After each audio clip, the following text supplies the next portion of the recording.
நமது உடம்பில் இருந்து காதிலிருந்து ஒரு சிறு மிளகளவு சதை எடுத்து கொடுத்தால் அந்த சதையை வைத்து குளோனிங் மெத்தடில் என்னை போன்று 4 குழந்தைகளை உற்பத்தி பண்ணி செய்து கொடுத்துவார். அப்போது எனது உடம்பில் இருக்க ஒவ்வொரு செல்லுகளிலும் ஒரு குழந்தையை உற்பத்தி பண்ணும் சக்தி இருக்கு. ஒரு அம்மாவுக்கு 5 குழந்தை பிறக்குதுன்னு வச்சுக்கிடுவான். அந்த அம்மா 10 சிறுநீரகத்தை உற்பத்தி பண்ணியிருக்கு, 5 இதயத்தை உற்பத்தி பண்ணியிருக்கு. அந்த அம்மா உடம்பு 10 கண்களை உற்பத்தி பண்ணி செய்திருக்கு. அப்போ ஒரு மனிதனுடைய உடம்பு கண்களை உற்பத்தி செய்து இதயத்தை உற்பத்தி பண்ணுது, சிறுநீரகத்தை உற்பத்தி பண்ணுது. அப்போ அந்த அம்மாவின் உடம்பில் உள்ள சிறுநீரகத்தை சரி பண்ண அந்த அம்மாவுக்கு தெரியாதா? அந்த அம்மா உடம்புக்கு தெரியாதா? அந்த அம்மாவின் உடம்பில் உள்ள 2 கண்களை குறையில்லாமல் வைக்க அந்த அம்மாவுக்கு தெரியாதா? தெரியும். ஆனால் பற்றாக்குறை, நாம் அன்றாடம் சாப்பிடும் உணவில் உள்ள பற்றாக்குறையினால்தான் அந்த கண்களை பாதுகாக்க முடியவில்லை, சிறுநீரகத்தை பாதுகாக்க முடியவில்லை, இதயத்தை பாதுகாக்க முடியவில்லை. நமது உடம்புக்கே 10 சிறுநீரகத்தையும் 10 கண்களையும் 5 இதயத்தையும் உற்பத்தி பண்ணுற அளவுக்கு உடம்புக்கு சக்தி இருக்கும் பொழுது நமது இதயத்தை, நமது சிறுநீரகத்தை, நமது கண்ணை நமது உடம்பு பாதுகாக்காதா? நிச்சயம் பாதுகாக்கும். ஏன் பாதுகாக்க முடியவில்லை?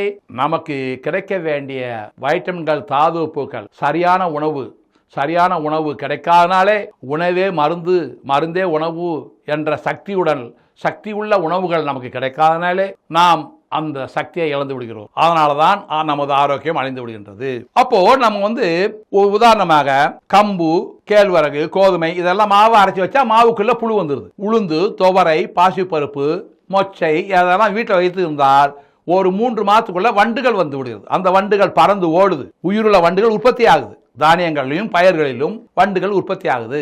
அப்போ எந்த உணவாக இருந்தாலும் இறைவன் படைத்த உணவை வீட்டில் வைத்திருந்தால் அந்த உணவில் என்ன உற்பத்தி ஆகுது? வண்டுகள், உயிரினங்கள் உற்பத்தி ஆகுது. அப்போ உயிரினங்கள் உற்பத்தி ஆகுது. இறைவன் படைத்த உணவு என்றால் அந்த உணவில் என்ன உற்பத்தி ஆக வேண்டும்? உயிரினங்கள் உற்பத்தி ஆக வேண்டும்.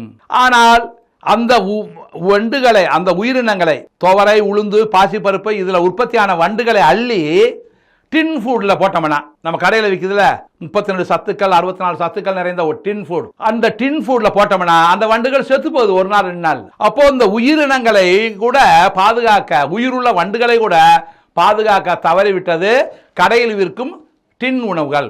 அப்போ உயிர்களை உற்பத்தி பண்ற உணவுகளைத்தான் இறைவன் படைத்தார். நாம உயிர்களை கொள்ளுகின்ற உணவுகளை நாம சாப்பிடுறோம். நம்ம குழந்தைகளுக்கு டின் உணவுகளை வாங்கி பாலில் போட்டு கரைச்சி ஆற்றி கொடுக்குறோம் குழந்தை வளர்வதற்காக.